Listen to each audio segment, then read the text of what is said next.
위대한 수업에 오신 걸 환영합니다. 저는 닉 보스트롬이며 옥스퍼드 대학의 인류 미래 연구소 소장입니다.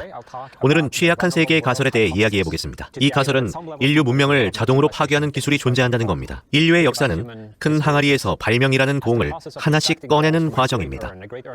공은 인류가 발명할 수 있는 기술과 방법입니다.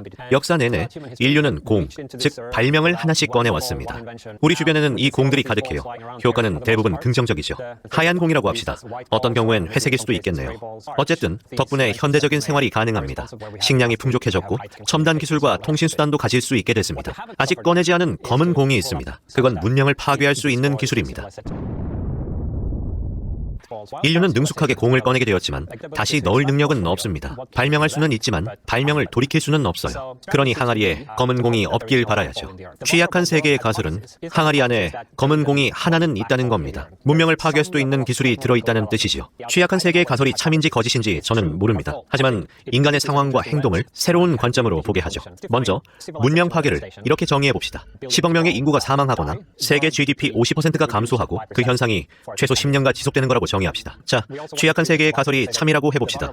그러니까 세계를 파괴할 수 있는 기술이 존재한다면 제가 말하는 준무정부 상태에서 우리가 벗어나지 못했다는 뜻인데요. 준무정부 상태는 널리 퍼져 있는데 세 가지 특징이 있습니다. 첫째로 우리에게 사람들이 저지르는 중범죄를 막을 만한 확실한 수단이 아직 없다는 겁니다. 테러리스트나 사기꾼이 있을 수 있지만 개인을 완벽하게 통제할 수 없죠. 이게 바로 준무정부 상태의 첫 번째 특징이죠. 또 다른 하나는 가장 높은 수준에서 세계 질서가 무정부 상태라는 겁니다. 효율적인 세계 정부도 없고 법을 제정할 단독 권력 기구도 없고 글로벌 조정 문제를 해결할 수단도 없습니다. 그래서 여전히 전쟁을 하고 군비 경쟁을 하고 있죠. 준무정부 상태의 세 번째 특징은 아주 다양한 동기를 지닌 아주 다양한 행위자가 존재한다는 겁니다. 취약한 세계의 가설에 따르면 이런 조건이 지속되면서 항아리에서 검은 공을 꺼내는 순간 문명이 파괴되는 겁니다. 역사를 거슬러 인류가 검은 공을 꺼낼 뻔했던 때로 돌아가 봅시다. 원자력 시대 초창기입니다. 1933년이죠. 헝가리 물리학자 레오 실라르드가 있었습니다. 당시에는 런던에 살았죠. 어느 날 아침 그는 어떤 신문 기사를 읽었습니다. 저명한 물리학자 어니스트 러더퍼드의 강의에 관한 기사였죠. 원자에서 유용한 에너지를 추출할 수 있다고 러더퍼드는 주장했습니다. 미친 소리였죠. 말도 안 되는 주장이었습니다. 실라르드는 화가 났습니다. 러더퍼드가 확실한 근거를 제시하지 않았기 때문이죠. 그런데 실라르드는 길을 건너는 순간 핵 연쇄 반응을 떠올렸습니다. 하나의 원자에서는 에너지를 얻을 수 없지만 연쇄 반응이라면 가능합니다.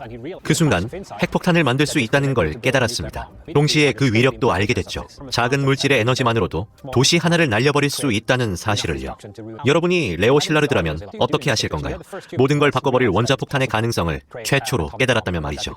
레오 실라르드는 이 사실이 알려지는 걸 막으려 했습니다. 다른 물리학자들에게 실험 결과를 발표하지 말라고 설득했지요. 이건 아주 드문 일입니다. 과학자는 연구 결과를 발표해 가능한 한 많이 인용되길 바라니까요. 그래야 인정을 받거든요. 실라르드는 이 연구가 너무 위험해 알려지면 안 된다고 여긴 겁니다. 실라르드는 최선을 다했지만 모두가 동의하지는 않았는데 공개가 과학의 신성한 가치라고 여겼기 때문입니다. 그래도 실라르드 덕분에 발표가 좀 늦춰지긴 했습니다. 그러다 제2차 세계대전이 발발했습니다. 다른 과학자들처럼 실라르드 역시 나치가 핵무기를 개발할까봐 걱정했습니다. 그래서 아인슈타인과 함께 루스벨트 대통령에게 편지를 썼습니다. 맨해튼 프로젝트의 단초가 됐죠. 나머지는 아는 대로예요. 트리니티 핵실험이 성공했죠. 핵무기는 거의 검은 공에 가까웠습니다. 당시 미국과 소련 두 핵 강대국이 무기를 대량으로 개발했습니다. 통제불능의 상태가 될 수 있었고 최후의 핵전쟁이 온다는 두려움이 컸죠. 하지만 핵무기를 파괴하는 게 어렵다는 건 행운이었습니다. 핵무기를 잠수함에 숨기면 찾기가 어려워요. 또 상대 핵을 파괴하려면 우리 핵미사일을 그 근처로 가져가야 합니다. 이는 미국과 소련 모두 2차 반격 능력을 갖추었다는 의미입니다. 상대편이 갑자기 선제 공격을 하더라도 나머지 핵으로 상대에게 엄청난 피해를 입힐 수 있었으니까요. 상황이 좀 달라졌을 수도 있습니다. 핵무기 파괴가 쉬웠다면 선제 공격으로 상대 무기를 완전히 제거하는 게 쉬웠을 겁니다. 그랬다면 훨씬 더 혼란스러웠겠죠. 왜냐하면 그런 상황에서는 상대를 무너뜨리고 싶지 않더라도 상대가 먼저 공격해 우리를 무장해제시킬 수 있으니까요. 이 공포심 때문에 어쩔 수 없이 선제 공격을 하게 됩니다. 이런 논리는 상대에게도 똑같이 적용됩니다. 아주 작은 의심이라도 품으면 상황은 걷잡을 수 없이 번져 세계를 멸망시킬 핵전쟁이 벌어질 수도 있었어요. 핵무기 파괴가 어려웠던 게 다행이었죠. 지금까지 인류가 배출한 이산화탄소의 양이면 21세기 말에는 온도가 2에서 3도씨가량 오를 겁니다. 하지만 대기의 매개 변수가 살짝 달라져서 같은 양의 온실가스 배출로 지구 온도가 20도씨 오른다고 해보죠.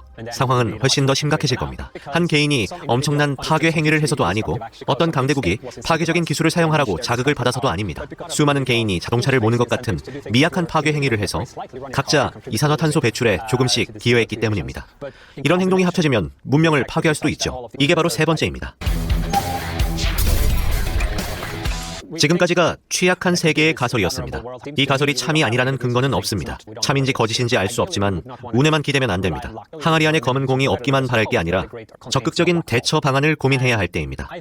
문명을 근본적으로 안정시키려면 두 가지가 필요하다고 생각합니다. 기본적으로 두 가지 거버넌스 갭을 메워야 해요.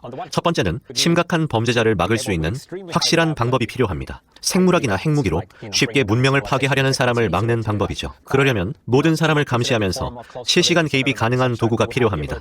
누군가 파괴적인 무기를 만들려는 순간 바로 개입해 막을 수 있어야 하죠. 대부분을 막는 정도로는 안 됩니다. 이 기술이 보편적으로 사용된다면 모든 사건을 다 막을 수 있어야 합니다. 따라서 효율적인 치안 활동을 하는 일종의 파놉티콘이 필요합니다. 언제든 모든 사람을 추적하는 겁니다. 인공지능을 사용할 수도 있겠죠. 물론 이런 감시 기술에도 위험성이 있습니다. 전체주의 정권이 상대를 억압하는 데 쓸 수 있으니까요.